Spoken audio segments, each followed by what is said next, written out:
temuan bahwa ada potensi bencana besar yang akan menghantam Indonesia. Selengkapnya dalam Metropedia. Pemirsa, sejumlah peneliti ini mengungkapkan bahwa ada potensi tsunami yang bisa setinggi 34 meter di Indonesia. Ini berarti prediksi ketinggian tsunami melebihi tsunami Aceh.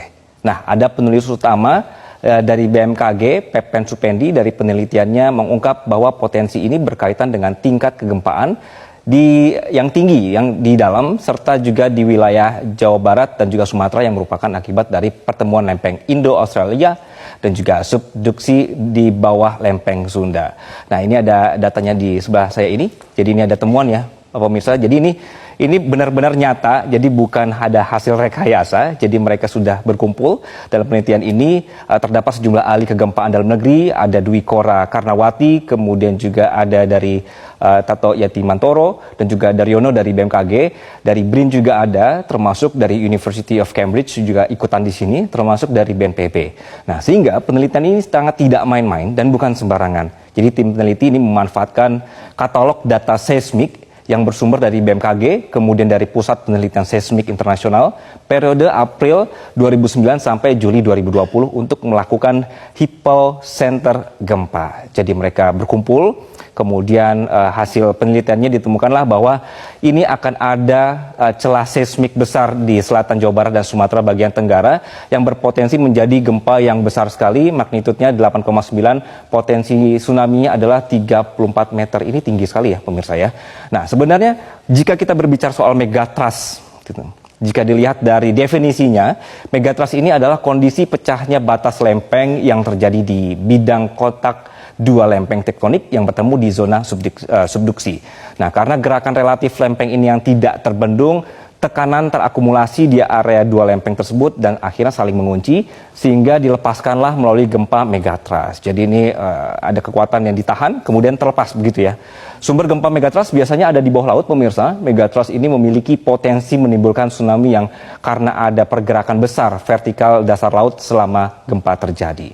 Baik, nah megatrust itu tadi definisinya sudah ada apa, kemudian nih mana sih sebenarnya wilayah Indonesia yang akan menjadi perhatiannya? Nah, karena negara kita terletak pada bagian cincin api Pasifik yang membuat Indonesia rentan bencana, terutama gempa dan tsunami.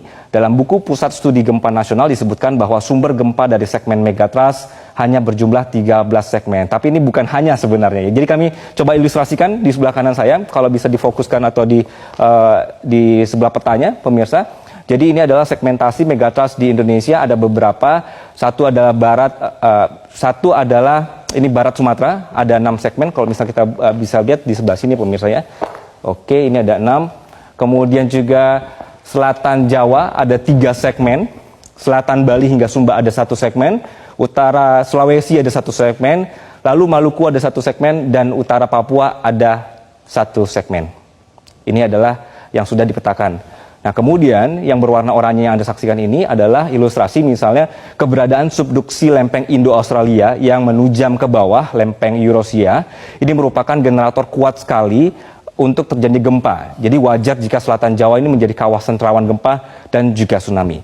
Dari data BMKG ini menyebutkan bahwa gempa di atas 7,0 di Jawa ini terjadi sekitar 19 kali. Kalau dihitung dari tahun 1840 sampai 2006. Dan kalau tsunami-nya sendiri ini ada 5 kali sudah pernah terjadi. Begitu. Nah, ini menurut Kepala Mitigasi Gempa Bumi dan Tsunami BMKG, Daryono, berdasarkan frekuensi kejadian gempa yang merusak, sesar aktif sebenarnya lebih sering terjadi dan menimbulkan kerusakan serta korban jiwa dibandingkan dengan megatrust. Namun megatrust sebenarnya relatif jarang terjadi, hanya saja sumber gempa megatrust ini mampu membangkitkan gempa dahsyat dengan magnitudo 8 hingga 9. Jadi meskipun jarang, ternyata dampaknya besar sekali. Sementara sumber gempa sesar aktif rata-rata hanya mampu memicu gempa paling tinggi 7,5. Yang membuat beda, gempa sesar aktif yang lebih sering terjadi banyak berpusat di daratan, dekat perkotaan, kemudian bahkan tempat tinggal kita sendiri, pemirsa. Begitu. Oke, jadi ini adalah potensi skenario terburuk ya pemirsa. Jadi bukan prediksi yang akan terjadi dalam waktu dekat. Sehingga kapan terjadinya ini tidak ada satu orang pun sebenarnya yang tahu. Untuk itu dalam kondisi tidak pasti kapan terjadi ini, kita semua harus melakukan upaya mitigasi. Dan penelitian ini sebenarnya bukan untuk membuat kita takut atau membuat kita panik, Sudah cukup banyak sebenarnya peristiwa bencana ini di masa lalu. Jadi kita perlu untuk terus mempelajarinya untuk meminimalisir dampak dari megatrust itu sendiri. Sekali lagi karena kita tinggal di negara yang alamnya subur namun juga rentan bencana, pemirsa, sudah pasti bencana ini akan terjadi. Tinggal kita yang harus beradaptasi. Jadi oleh karena itu orang-orang yang meneliti peristiwa ini juga orang-orang yang sangat paham di bidangnya, sehingga kajian-kajian seperti ini diperlukan untuk memberikan rekomendasi ke kita, ke pemerintah soal apa yang harus kita lakukan ke depannya, begitu. Nah, itulah kenapa setiap ada kajian seputar bencana, ujung-ujungnya sudah pasti akan membahas mitigasi bencana. Nah, sudah siap belum seandainya ini amit-amit begitu ya, seandainya terjadi potensi tsunami 34 meter ini.